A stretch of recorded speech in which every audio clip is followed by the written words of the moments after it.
Gold, trusted gold buyers. మీరు తాకట్టు పెట్టిన బంగారాన్ని విడిపించి ఈ రోజు ఉన్న మార్కెట్ ధరకు కొనబడను. మా అన్న వాళ్ళే అన్నారు, ఇప్పుడు అంటారు కదా, ఇప్పుడు అవసరమారా చదువుకోకుండా అన్ని పిచ్చి పిచ్చి పనులు, కెమెరాలు పట్టుకొని రోళ్ళ పొంటి తిరగడం, ఈ రోళ్ళ పొంటి తిరిగి చిల్లర లెక్క అంతా అని ఉంటాయి కదా. ఉన్నాయి కొన్ని. ఇక చిల్లర అనేటిది ప్రతిదీ అట్లా కష్టపడితేనే అవుతుంది. ఇప్పుడు నాకు డబ్బు ఉంది కదా అని కెమెరామ్యాన్ని పెట్టి ఆడిని పెట్టి నాదేముంది వాళ్ళ అది పైసలు పెట్టి పెట్టించినట్టు అవుతుంది. నా సొంతంగా నాకున్న టాలెంట్ని నా చేతులతోటి ప్రూవ్ చేసుకుంటే ఎడిటింగ్ కానీ కెమెరా మా తమ్మునికి నేర్పించడం కానీ అన్నీ మేమే చేసుకుందాం. డబ్బులు పెట్టి చేపిస్తే అది నా క్రియేటివిటీ ఎట్లా అవుతుంది? నా ఓన్ క్రియేటివిటీ కాదు, అది పేడే అవుతుంది. నాది అంతే. వాళ్ళు లేనప్పుడు మళ్ళీ చేసుకోలేము కదా, మనకు మనం నేర్చుకుంటే ఏదైనా చేసుకో. నేను ఫస్ట్ అసలుకి నేను నీకు చెప్పాను ముందే 3 ఛానల్స్ 4 ఛానల్స్ దాకా పెట్టా. లాస్ట్లో ఎట్లా సక్సెస్ అయినా అంటే ఆ ఛానల్స్ ట్రయల్స్ ఎట్లా అయితే నేను నేర్చుకున్నా.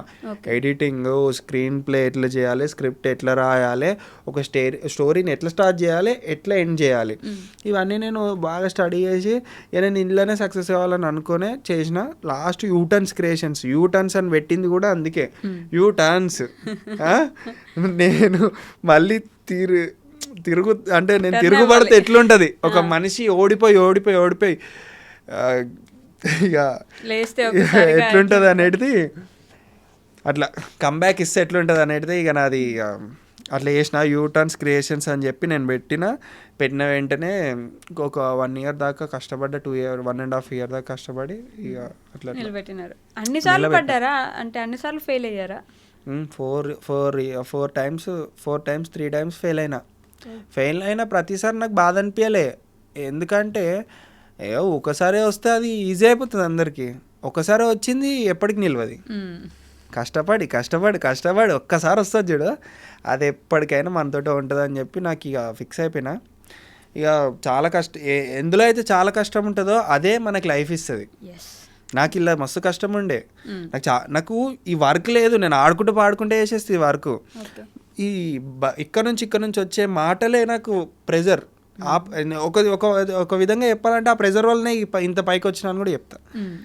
ఇప్పుడు కషి అనేది ఎట్లా వస్తుంది మనిషికి అంటే, ఈ రోజు ఇది అన్నారు రా భయ్, నేను అవి చూపించాలి అని ఒక పట్టుదలతోటే వస్తాం తప్ప ఆడేమనకపోతే ఎందుకంటారు మనల్ని, మనం వెళ్ళేద్దాం అన్నట్టు అయిపోతుంది. ఏ మనిషికైనా అంతే అనిపిస్తుంది.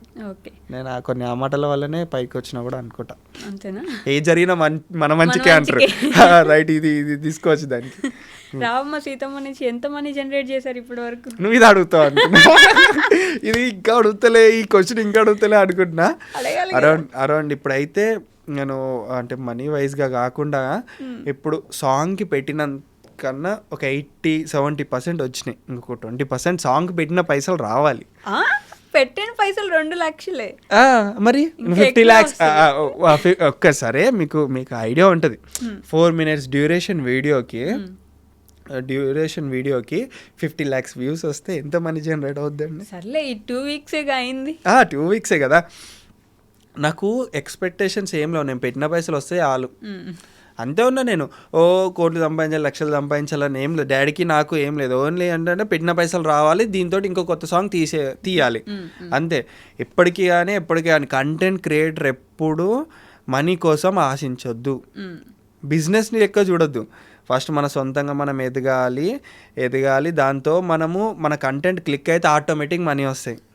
డాడీ ఏమన్నారు? హ్యాపీగా ఉన్నారా డాడీ ఈ సాంగ్ నుంచి దీనికి వచ్చిన అవుట్పుట్ చూసి? చాలా. ఫస్ట్ సాంగ్ ప్లే చేయగానే రే మనం అనుకున్న విధంగానే వచ్చిందిరా అని అలా కన్నా ఆనందం. అది ఫస్ట్ సాంగ్ కదా, ఇక మనం అందరు సాంగ్స్ చూసేసి మనం అందులో కనిపిస్తే అది వేరే ఉంటుంది. వెనక డాన్సర్స్ని కూడా మా సిస్టర్ మా వాళ్ళనే పెట్టిన, నేను వేరే వాళ్ళని తేలేదు. ఇక మళ్ళీ ఎందుకు ఇక అని చెప్పి నేనే మా వాళ్ళనే పెట్టినా. అట్లా వాళ్ళు చాలా హ్యాపీగా ఫీల్ అయ్యారు. 2 weeksలో 50 lakhs అంటే మంచి సాంగ్స్ కూడా వెళ్ళలేదు, మంది వెళ్ళింది. బయటికి వెళ్తే ఇప్పుడు రామమ్మ సీతమ్మలో యాక్ట్ చేసిన ఎక్స్ట్రే కదా అని అంటారు. అట్లా కాదు, ఇప్పుడు ఎలాగో సాంగ్ గురించి మాట్లాడుతున్నాం కాబట్టి మీ లైఫ్ను ఒక థీమ్ సాంగ్గా చెప్పాలంటే ఏ సాంగ్ అని చెప్పుకోవచ్చు? థీమ్ సాంగ్ అంటే నేను అసలుకి రామ సీతమ్మలో కొన్ని కలిపినాయి, కొన్ని నిజమే. చిన్నప్పటి నుంచి ఇష్టం అనేది సోనీ చిన్నప్పటి నుంచి ఇష్టమే. చెప్పలేదు, మొన్న గదే మీకు చెప్పిన అదే. చిన్నప్పటి నుంచి ఇష్టమే, కానీ అందులో ఏంటంటే తాళి ఒకటి యాడ్ చేసినాం. నేను చిన్నప్పుడు తాళి ఇచ్చిన, ఆమె దాపెట్టుకొని నాకు పెద్ద అయినాక ఇచ్చింది అనేది ఒకటి యాడ్ చేసిన. అంటే స్టోరీలో హైలైట్ కావాలంటే ఏదో ఒక మెయిన్ లీడ్ ఉండాలని అది మెయిన్ లీడ్గా పెట్టినాం. నేనేం ఇయ్యలేదు, చిన్న ఉన్నప్పుడు నాకు అంత తెలివి లేదు ఆ తాళి అది కడతారని. అప్పుడు అట్లా అది హైలైట్ చేద్దామని నవీన్ అన్న అన్నుండే. ఇక నవీన్ అన్న చెప్పినప్పుడు సరే అన్న చేద్దామని. నా స్టోరీ మాత్రము ఇది. నేనైతే ఎప్పుడైతే చిన్నప్పటి నుంచి ఆమె ఇష్టపడుతుంటే ఆమె నన్ను పట్టించుకుందో లేదో అమ్మాయి సైడ్ నుంచి తెలియదు మనకి, వాళ్ళ లోపల ఎన్నో ఉంటాయి మనకు తెలియదు. నా సైడ్ నుంచి అయితే నేను చేసిన అన్నట్టు ఉంటుంది. కొంచెం చెప్పాలంటే అలానే ఉంది కదా. ఒక 80% నా సైడ్, 80% నా స్టోరీ అనుకో. అప్పుడు ఎలా ఉండింది ఒకసారి రివైండ్ చేసుకుని ఉంటారు కదా చిన్నప్పుడు స్టోరీస్? అప్పుడు అన్నీ పిలవచ్చినాయాలి, పిలవచ్చ స్టోరీలు అవన్నీ. అయ్యయ్యో, అవన్నీ వేరేటివి ఉంటాయి. అవన్నీ అంత ఫీలింగ్స్ వేరే, ఆ ఏజ్ లిమిట్ వేరే, అది వేరే, ఇప్పుడు వేరే. ఇప్పుడు అనుకుంటే చీ అమ్మ అప్పుడు ఎందుకు చేసినామో అట్లా మొత్తం బ్లష్ అవుతున్నారు. మనమేనా అట్లా వేసింది అనిపిస్తుంది. ఏం చేసినారు అంత చీ అనే అంటే ఇక ఎట్లుంటది అంటే ఇక ఆమె చూస్తే చాలు, మాట్లాడితే చాలు, ఇక గియో ఉంటాయి. సాంగ్ కూడా అట్లనే ఉంది కదా, ఆమె చూడాలి, ఆమె వెనక పరిగెట్టాలి, ఆమె కోసం పోవాలి సాంగ్ లా. కానీ మరి 4 minutes లో అయిపోయే స్టోరీ కాదు కదా, ఏదో అట్లా సాంగ్ కాబట్టి. ఆమె చూడాలని అప్పట్లో మీరు చేసిన ఒక చిలిపి పని ఏంటి? అప్పుడు 8th, 9th, 7th అప్పుడు ఫంక్షన్స్కి వచ్చినప్పుడు చూడాలని ఏం లేదు, ఎటన్నా బయటికి పోవాలంటే మా షాయ్ వాళ్ళని ఒప్పించేటోళ్ళం. గప్చుప్ ఇట్లా నేను వచ్చిందమ్మా అన్నట్టు ఒప్పించి ఇక తీసుకుపోయేటోళ్ళం బయటికి తీసుకెళ్ళి. ఇక ఆమె కూడా వద్దు వాళ్ళతోటి, ఆమె వస్తుందని వీళ్ళని తీసుకుని వెళ్ళాలి. ఇప్పుడు ఆమె కోసం వీళ్ళందరికీ దానేయాలి, మేత వేయాలి. వాళ్ళు చూస్తారు ఇంటర్వ్యూ, అంతే కదా మరి. వాళ్ళందరికి దానా పెడితే ఈమె వస్తుంది, ఈమెను తీసుకెళ్ళొచ్చు అని చెప్పేసి ఇక అట్లా ఇక పిచ్చి పిచ్చి ప్లాన్లు ఉండవు అప్పుడు. మీ నాన్న అడగలే అరే ఈ సాంగ్ నువ్వు నీ చిన్నప్పుడు చేసిందే కదా ఇప్పుడు ఇదంతా అని? ఇక అట్లా ఏముండదు, ఇక అన్ని స్టోరీలు అట్లనే ఉంటాయి కదా. ఇక నేను ఇప్పుడు ఏంటంటే ఒక సాంగ్ కోసం నేను ఫస్ట్ ఎవరైనా సాంగ్ తీపించినాక స్టోరీ రాస్తారు, నేను ఫస్ట్ స్టోరీ రాసినాక సాంగ్ తీపించిన. నా స్టోరీ తగ్గట్టు సాంగ్ రావాలని చేసుకున్నా.